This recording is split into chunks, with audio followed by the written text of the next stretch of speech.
नमस्कार फरीदाबाद, मैं दीपा मिश्रा और हम अभी पहुंचे हैं सेक्टर 16 में नेहरू कॉलेज में। और आप देख सकते हैं मेरे साथ हैं हरियाणा प्रदेश के पूर्व महासचिव कृष्ण अत्री जी।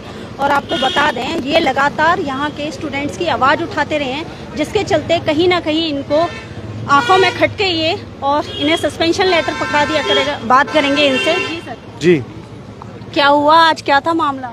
ये प्रेस कॉन्फ्रेंस जो है, देखिए प्रेस कॉन्फ्रेंस आज मैंने इसलिए बुलाई थी कि कल पहले 10 अगस्त को तो मुझे एक वार्निंग लेटर दिया गया था, जिस वार्निंग लेटर में कहीं भी ये क्लियर नहीं था कि जी ये कहना क्या चाहते हैं या मेरे पे आरोप क्या लगे। उन्होंने बोला अनवांटेड एक्टिविटीज। अब अनवांटेड में तो बहुत कुछ आता है, जो भी असंवैधानिक कार्य है वो सब अनवांटेड में आते हैं। तो इसका मतलब मैं सारे कर रहा हूँ, इसका मतलब मैं सारे कर रहा हूँ। चाहिए था उसमें क्लियर करना चाहिए था ताकि मैं ना जवाब देता, लेकिन उन्होंने क्लियर नहीं किया लास्ट तक भी। अब जब इन्होंने इन्हें लगा कि जो वार्निंग लेटर हमने दे रखा है कृष्ण अत्री को, उस वार्निंग लेटर से कृष्ण अत्री डर जाएगा। 17 तारीख को उन्होंने फिर वो अपनी मनमानी अपनानी चाहिए। 17 तारीख को डीएचई के ऑनलाइन पोर्टल पर इसकी जो हमारे पीजी क्लासेस की होती है वो ओपन काउंसलिंग थी। इन्होंने उस दिन पूरे दिन तीज मनाई। मैंने कहा जी मैं तीज के बिल्कुल भी खिलाफ नहीं हूँ, आप तीज मनाओ, खूब मनाओ, लेकिन इन बच्चों के लिए जो 100 किलोमीटर 150 किलोमीटर से सुबह से लेकर शाम तक खड़े हुए हैं, उन लोगों के लिए आप 10-5% स्टाफ को बिठा के रखो ताकि एडमिशन प्रोसेस चलता रहे। लेकिन उन्होंने उस बात को नहीं सुना। एक भी एडमिशन उस दिन नहीं हुआ। जब 2:30 बजे से टाइम ऊपर हो गया, जब इन्होंने मेरी नहीं सुनी, तब जाकर के मैंने मीडिया का सहारा लिया। अब इन्होंने जो सस्पेंशन ऑर्डर है उसमें स्पष्ट अक्षरों में लिखा हुआ है कि जी जो you are an ordinary student of the college, यानी कि मैं एक साधारण स्टूडेंट हूँ। साधारण और असाधारण की डेफिनेशन से पूछनी पड़ेगी जी आपकी नजरों में इनऑर्डिनरी कौन से होते हैं, एक्स्ट्रा ऑर्डिनरी कौन से होते हैं और ऑर्डिनरी कौन से होते हैं, ये पूछना पड़ेगा इनसे। ठीक है जी। ये कह रहे हैं कि जी no right to surpass the hierarchy of college administration by calling the media directly, यानी कि मीडिया को बुलाने पर इन्हें आपत्ति है। आप लोग भी आगे जब इन्हें आपको बुलाएं तो थोड़ा सोच समझ के आना, क्योंकि इन्हें मीडिया के आने में बड़ी भारी आपत्ति है। अगर आप इनके पक्ष की खबर चलाओगे तो आपका मोस्ट वेलकम, अगर आप इनकी पक्ष की खबर नहीं चलाओगे तो फिर आपको ये लोग रोकेंगे, सीधी सी बात है। उसके बाद में इन्होंने कहा this has defamed the college, यानी कि उन्होंने सस्पेंड किया है। सस्पेंड में ये नहीं बताया 10 दिन के लिए है कि 5 दिन के लिए, 7 दिन के लिए, 2 दिन के लिए, 1 दिन के लिए, ये मामला है। और ये सिर्फ और सिर्फ इसलिए है ताकि जो कॉलेज में इनकी तानाशाही मनमानी चल रही है, जो कम परसेंटेज वाले को एडमिशन दे रहे हैं, ज्यादा वाले को रोक रहे हैं, उस वाले को कर रहे हैं, जो इनकी मनमानी चलती रहे। कृष्ण अत्री को कॉलेज में रोकेंगे, कृष्ण अत्री को पकड़ेंगे तो कृष्ण अत्री आएगा नहीं, उसका सस्पेंशन ऑर्डर निकाल रखा है, वो आएगा नहीं तो आवाज कैसे उठाएगा, उसकी सुनेगा नहीं कोई। और कहूंगा, अगर मैं सस्पेंशन के बाद भी कहूंगा तो फिर कहेंगे जो बदतमीजी बता हो रखा है, हमें से जान पे खतरा है, हमें ये है, हमें वो, दुनिया भर के नए नए आरोप मेरे पे लगा देंगे। तो ये सिर्फ और सिर्फ इसलिए। अच्छा, अभी भी क्या हो रहा है, पीजी क्लासेस में बच्चों को घर भेजा जा रहा है कि सीट भर चुकी है। अच्छा हाँ, जो बच्चे यहाँ मीडिया में आके बोल देते हैं ना, वो सारे लोगों पर वीडियो जाती है पहले, फिर उन्हें बोल दिया जाता है कि भाई इन लोगों को आइडेंटिफाई कर लो। आइडेंटिफाई करके जब आपसे कल एडमिशन मांग रहे हैं तो इनसे कहना भाई नेता बन गए तुम तो। ऐसा ही हुआ। अब की बार ऐसा ही हुआ। जिस भी क्लास में हमारे जो बच्चे हमारे साथ उस दिन खड़े हुए थे, जिस भी क्लास में वो जा रहे थे, वहीं जाते ही उनसे एक ही बात बोली जा रही थी, हाँ भाई तुम तो नेता हो, तुम्हें क्या जरूरत है एडमिशन की। मतलब अपने अधिकारों की लड़ाई लड़ना आज इस देश में गुनाह हो चुका है। फरीदाबाद जिले के अंदर गुनाह हो चुका है। भारतीय जनता पार्टी जज्बा के राज में ये गुनाह हो चुका है। अगर आप अपने अधिकारों की लड़ाई लड़ोगे ना, अगर आप इनसे जायज और नाजायज की भी पूछोगे तो फिर इनकी नजर में गुनाह हो चुका है। ऐसे ही जैसे मैं सस्पेंड हुआ हूं, ऐसे औरों को भी सस्पेंड होना पड़ेगा। तो आप देख सकते हैं कि स्टूडेंट्स की आवाज उठाना इतना भारी पड़ गया कि इनके हाथ में सस्पेंशन लेटर पकड़ा दिया गया। कहीं ना कहीं ये आवाज को दबाया जा रहा है, युवाओं की आवाज को दबाया जा रहा है। देश का भविष्य होते हैं छात्र, देश का भविष्य होते हैं, और उनकी आवाज को अगर दबाया जा रहा है तो कहीं ना कहीं ये बहुत ही गलत हो रहा है। हमारे साथ हैं यूथ कांग्रेस के जिला अध्यक्ष नितिन सिंगला जी। सिंगला जी, ये आवाज कुछ ज्यादा ही नहीं दबाई जा रही है? नहीं, देखिए बहन जी, सबसे पहले तो बड़ी दुर्भाग्यपूर्ण बात यह है कि शिक्षा के मंदिर के अंदर भ्रष्टाचार हो रहा है। मेरी तो मांग सबसे पहली ये है कि आखिरकार शिक्षा के मंदिर में इस नेहरू कॉलेज में कोई 7,000 रुपए एडमिशन के लिए ले रहा है, वो जाके थाने में कंप्लेंट कर रहा है 16 की चौकी में, और आप उसके 7,000 उल्टे करवा रहे हो अपने ऑफिस में बुलवा के प्रिंसिपल कार्यालय में। वो भी सिंगला जी तब वापस कराए गए हैं जब कृष्ण अत्री जी ने आवाज उठाई, मीडिया में खबर आई, मीडिया में खबर आने के बाद हमने खबर चलाई, उसके बाद ये पैसे वापस। और उसके साथ साथ पहला काम भ्रष्टाचार, दूसरा आप एडमिशंस नहीं कर रहे बच्चों के। आप तीज बनाइए, उस दिन आपने सैकड़ों बच्चों को, एक विकलांग पलवल से आया उसको आपने उल्टा भेज दिया यहाँ से।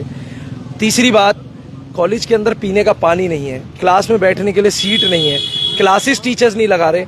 अगर इन सभी मुद्दों पे एनएसयूआई से कृष्ण अत्री, अब एबीवीपी और जेजेपी तो आवाज उठाएगी नहीं, क्योंकि वो तो सरकार में है। उनके नेता तो विधायक इनसे कह रहे हैं तू तेरी नेतागिरी सही चमक रही है, तुम क्यों होते हो चमकाने वाले?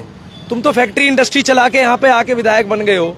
इससे पहले तो नेतागिरी और राजनीति, जिसको तुम शब्द दे रहे हो बच्चों की मदद करने वाले शब्द को, वो सैकड़ों सालों से चल रही है। NSUI लड़ रही है यहाँ पे लड़ाई नेहरू कॉलेज पे। तो विधायक का भी ये बयान मैंने खुद अपनी आंखों से टीवी पे देखा है, चैनल पे देखा था, एक पे चल रहा था। वो ये बोल रहे थे इनसे कि भाई बड़ा तेरी नेतागिरी सही चमक रही है। नेतागिरी है ये?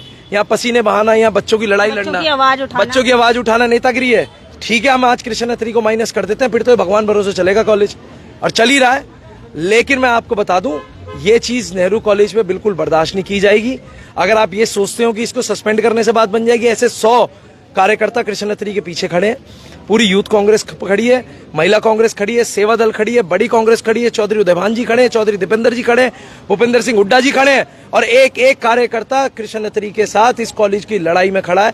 या तो कॉलेज इस हरकत से बाज आ जाए, मैं कॉलेज को स्वयं 3 दिन का समय देता हूं, या तो वो इस सस्पेंशन को वापसी ले ले, नहीं तो इनको वचन देके जाता हूं कि अगले 10 दिन में यहीं दीपेंद्र हुड्डा को लाके एक बड़ा प्रदर्शन किया जाएगा।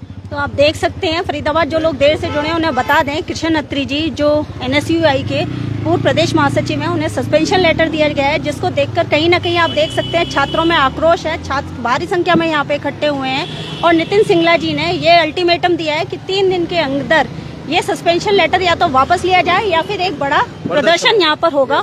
और हमारे साथ है हरियाणा प्रदेश कांग्रेस के उपाध्यक्ष मयंक चौधरी जी, उनसे बात करेंगे, जानेंगे क्या विचार रखते हैं। सर आप? नमस्कार मैम। ये कहीं ना कहीं स्टूडेंट्स का दमन किया जा रहा है, जो आवाज उठा रहा है उसको भी दबाया जा रहा है। अभी आपने 15 अगस्त को मेरा इंटरव्यू लिया था, तो महिलाओं के ये सम्मान नहीं कर सकते, ये छात्रों की आवाज को दबाते हैं, युवाओं की आवाज को दबाते हैं।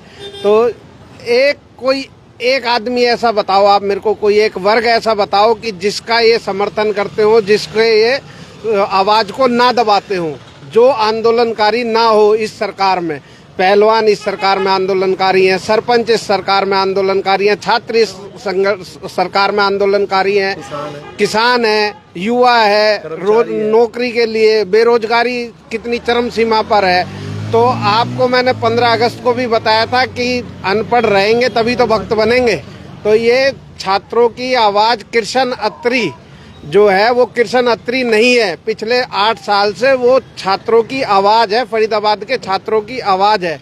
और इसने हरियाणा लेवल पे काम किया है, राष्ट्रीय स्तर पे काम किया है, और ये कृष्ण अत्री जो है ये सक्षम है, आपको लड़ाई लड़के दिखाएगा और ये करके दिखाएगा। इसका सस्पेंशन कर लो, इसका टर्मिनेशन कर लो, ये आवाज बंद नहीं होने वाली। आप दबा नहीं सकते इस आवाज को किसी भी तरीके से। कल भी एक बड़ा मामला सामने आया है, बी फार्मा के जो स्टूडेंट्स हैं, डी फार्मा के जो स्टूडेंट्स हैं, बड़ा मामला सामने आया है, उनके रजिस्ट्रेशंस नहीं हो रहे हैं डिग्री कंप्लीट करने के बाद, और बहुत परेशान है, मतलब प्रोफेशनल कोर्स किया हुआ है। इसमें तो मैम पूरा एक वो उजागर किया था पिछले साल 4 जुलाई 2021 को मैंने खुद बयान दिया था कि भाई धनेश अदलखा जी का इसमें नाम उजागर हुआ था कि एक बहुत बड़ा घोटाला हुआ था। ये तो डी फार्मा का तो सभी को पता है कि पैसे 1-1 लाख रुपए ले लेके उनको वो दिया जाता था सर्टिफिकेट। अभी भी काफी स्टूडेंट्स हैं जो झूल रहे हैं इसमें, और उनके भविष्य पर तलवार लटकी हुई है। छात्रों के साथ कोई भी गलत चीज बर्दाश्त नहीं है, और जो लड़ाई कृष्ण भाई लड़ रहे हैं, आप एक बात बताइए, आप एक तरफ तो कहते हैं कि इंडिया जो है वो दुनिया के सबसे बड़ी लोकतंत्र है, डेमोक्रेसी सिर्फ यहीं पे आज स्थापित है। अब अगर एक व्यक्ति आवाज नहीं उठाएगा, अगर बहन जी आपको कोई परेशानी है इस कॉलेज में और आपकी अगर मैनेजमेंट नहीं सुनेगा तो आप कृष्ण भाई के पास जाओगे, अगर ये आवाज नहीं उठाएंगे तो आपकी आवाज कौन सुनेगा? ये एक प्रैक्टिकल सी बात है, और ऐसे बर्दाश्त नहीं किया जाएगा। आप इनका सस्पेंशन रिवोक करें, बैठ के कमेटी बना के बात को तरीके से समझें और सुने, और उसके बाद में चीजों को समझा जाए। तो देख सकते हैं आप, एक अल्टीमेटम दिया है यूथ कांग्रेस के जिलाध्यक्ष नितिन सिंगला जी ने कि या तो इस सस्पेंशन को वापस लिया जाए 3 दिन के अंदर, 3 दिन का टाइम दिया गया है, 3 दिन के अंदर या तो इस सस्पेंशन को वापस लिया जाए, वरना एक बड़े प्रदर्शन के लिए तैयार रहे कॉलेज प्रबंधन। जोड़ेंगे फरीदाबाद आपको ऐसी अनमतपूर्ण खबरों के साथ। बहुत बहुत धन्यवाद।